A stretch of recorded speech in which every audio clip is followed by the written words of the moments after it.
पाकिस्तान में इमरान सरकार के खिलाफ अविश्वास प्रस्ताव पेश। विपक्ष ने नवाज शरीफ के भाई शहबाज शरीफ को बनाया पीएम पद का दावेदार। यूक्रेन और रूस के बीच जारी जंग के चलते यूक्रेन को अब तक $564 अरब का नुकसान। यूक्रेन की एक मंत्री ने फेसबुक पर दी जानकारी। तालिबान ने अपने नए फरमान में सरकारी कर्मचारियों को दाढ़ी कटवाने पर लगाई रोक। बिना पति के जहाज में सफर नहीं कर पाएंगी महिलाएं। नमस्कार, मैं हूं संजय सेठी, आप देख रहे हैं जेसीडी टाइम्स। पाकिस्तान की इमरान सरकार के खिलाफ संसद में अविश्वास प्रस्ताव पेश हो गया है। इस पर 31 मार्च को बहस और फिर वोटिंग होगी। विपक्षी गठबंधन पाकिस्तान डेमोक्रेटिक फ्रंट ने नवाज शरीफ के भाई शहबाज शरीफ का नाम पीएम फेस के तौर पर चुना है। अमेरिकी सेंटर फॉर डिसीज कंट्रोल यानी कि CDC ने सोमवार को भारत के लिए अपनी कोविड ट्रैवल एडवाइजरी को लेवल 3 यानी कि हाई रिस्क से घटाकर सिर्फ लेवल 1 कर दिया है। ऐसा इसलिए किया गया है क्योंकि भारत में कोविड के मामले काफी कम हैं और ज्यादातर आबादी को वैक्सीन लग चुकी है। रूस और यूक्रेन के बीच जंग 34वें दिन भी जारी है। रूसी सेना लगातार यूक्रेन के शहरों में मिसाइल दाग रही है। अब तक यूक्रेन को $564 अरब का नुकसान हो चुका है, जिसमें से करीब 8000 किलोमीटर से ज्यादा की सड़कें तबाह हो चुकी हैं। यूक्रेन की एक मंत्री ने फेसबुक पोस्ट के जरिए ये जानकारी दी है। तालिबान हुकूमत ने नया फरमान जारी कर सरकारी कर्मचारियों के लिए दाढ़ी रखना अनिवार्य कर दिया है। एक बयान में बिना दाढ़ी वाले सरकारी कर्मचारियों को ऑफिस आने से रोक दिया गया है।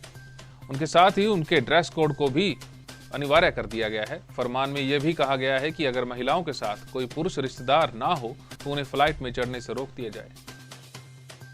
दिल्ली हाईकोर्ट ने माइक्रो ब्लॉगिंग प्लेटफॉर्म यानी कि ट्विटर को जमकर लताड़ लगाई है। कोर्ट ने पूछा कि जब आप अमेरिका के पूर्व राष्ट्रपति डोनाल्ड ट्रंप के अकाउंट को ब्लॉक कर सकते हैं तो फिर हिंदू देवी देवताओं पर आपत्तिजनक कंटेंट पोस्ट करने वाले अकाउंट पर बैन क्यों नहीं लगाते। मार्च खत्म होने से पहले ही राजस्थान, बिहार, हरियाणा के अलावा हिमाचल के कुछ जिलों में लू चलने की चेतावनी मौसम विभाग ने दी है। इसके अलावा छत्तीसगढ़ में भी पारा या तो फिर 40 पार पहुंच गया है या फिर 40 पर टिका है। ऐसे में इस बार गर्मी बहुत तेज पड़ने के अनुमान लगाए जा रहे हैं। नीदरलैंड के वैज्ञानिकों ने एक चौंकाने वाली रिसर्च की है।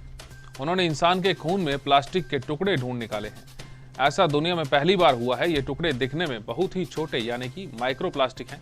इस स्टडी में वैज्ञानिकों ने 22 लोगों के नमूने लिए थे, जिनमें से 17 के खून में प्लास्टिक के पार्टिकल्स पाए गए हैं। इस बात को बेहद चिंताजनक माना जा रहा है।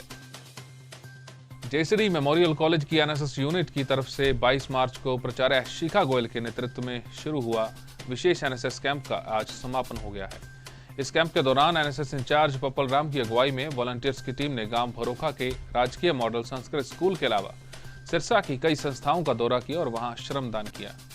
इस कैंप के समापन पर जेसीडी मेमोरियल कॉलेज की प्राचार्य डॉक्टर शिखा गोयल ने इस कैंप के दौरान अनेकों तरह की गतिविधियों को सही ढंग से अंजाम देने के लिए सभी स्वयंसेवकों और NSS इंचार्ज की सराहना की। वहीं जेसीडी विद्यापीठ की MD डॉक्टर शमीम शर्मा ने कहा कि ऐसे कैंपों में मिला अनुभव ताउम्र बच्चों के काम आता है और बच्चों में नेतृत्व के गुणों का विकास होता है। अब बात आज के इतिहास की। आज ही के दिन 1974 में चीन में एक ऐसी आर्मी का पता चला था जो दुनिया में सबसे अनूठी है। इस आर्मी का नाम है टेराकोटा आर्मी, जो मिट्टी से बनी 8000 सैनिकों की सेना है। मिट्टी से बने इस आत्मकथ योद्धाओं को करीब 2000 वर्ष पहले सम्राट किन शी हुआन की कब्र की सुरक्षा के लिए बनाया गया था। करीब 38 साल पहले 29 मार्च 1974 को चीन के शांक्सी प्रांत में कुछ किसान ने कुआं खोद रहे थे, तभी उन्होंने मिट्टी से बने सैनिक देखे। इसके बाद इसके आसपास बहुत बड़े इलाके में खुदाई करवाई गई। इस खुदाई में हजारों की संख्या में मिट्टी के बने सैनिकों के होने का पता चला।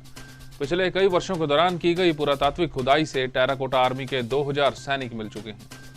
वहीं माना जा रहा है कि करीब 6000 और सैनिक भी अंदर दफन हैं। हमारी इस खास पेशकश में फिलहाल इतना ही। देश और दुनिया की तमाम खबरों के लिए आप देखते रहिए जेसीडी टाइम्स।